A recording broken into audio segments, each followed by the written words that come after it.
Hi friends, வாங்க இன்றைக்கி என்ன செய்ய போகிறோம்னா சூப்பராக உளுந்தஞ்சோறு பொங்க போகிறேன். அதாவது நம்ம தேங்காய் சோறு பொங்கும்ல அதே மாதிரி தேங்காய்லாம் அரைச்சி உளுந்து நல்லா கழுவிக்கிடுவோம். 1/4 கிலோ உளுந்து கழுவி அரிக்கணும். ஏன்னா கல் கிடக்கும் இந்த உளுந்தில். தொளி உளுந்து தான் ரொம்ப நல்லது. அரிசி எடுத்துக்கிடுவோம். குக்கரில் ஒரு விசில் வேக வச்சுக்கிடுவோம். நம்ம சோறில் பிடிக்காமல் கிடைக்கும். நமக்கு சோறு நல்லா உதிரியாக கிடைக்கும், பிடிக்காது. ஒரு விசில் வந்துட்டு இப்போது சட்டி காய வச்சு எண்ணெய் சேர்த்துக்கிடுவோம். 2 ஸ்பூன் நெய்யும் கொஞ்சம் எண்ணெயும் சேர்த்துக்கிடுவோம். 2 பட்டை, 2 கிராம்பு, 2 ஏலக்காய், பச்சை மிளகா, வெங்காயம், ஒரு 4 பச்சை மிளகா, ஒரு 2 பல்லாரி நறுக்கி சேர்த்துக்கிடுவோம். மல்லி புதினா சேர்த்துக்கிடுவோம். இதுக்கு தக்காளி வேண்டாம். நல்லா வதங்கட்டு. ஒரு வெள்ளைப்பூடு உரித்து போட்டுருவோம். ஒரு பரும்பூடாக உரித்து போட்டுருவோம். வெள்ளைப்பூடு நல்லது இந்த சோறுக்கு.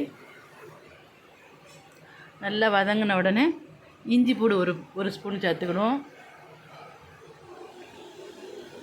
அதையும் சேர்த்து நல்லா வதக்கிக்கிடுவோம்.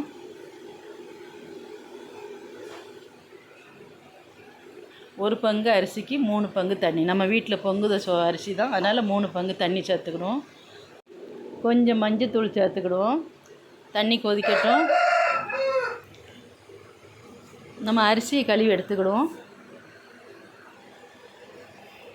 தண்ணி கொதிச்சுட்டு அரிசி சேர்த்துக்கிடுவோம்.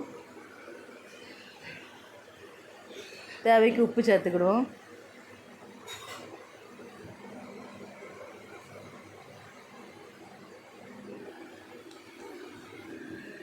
நல்லா கொதித்து தண்ணி வற்றிட்டு இப்போ நம்ம உளுந்தை சேர்த்துக்கிடணும். தண்ணி வற்றி வரும்போது உளுந்தை சேர்த்துடணும்.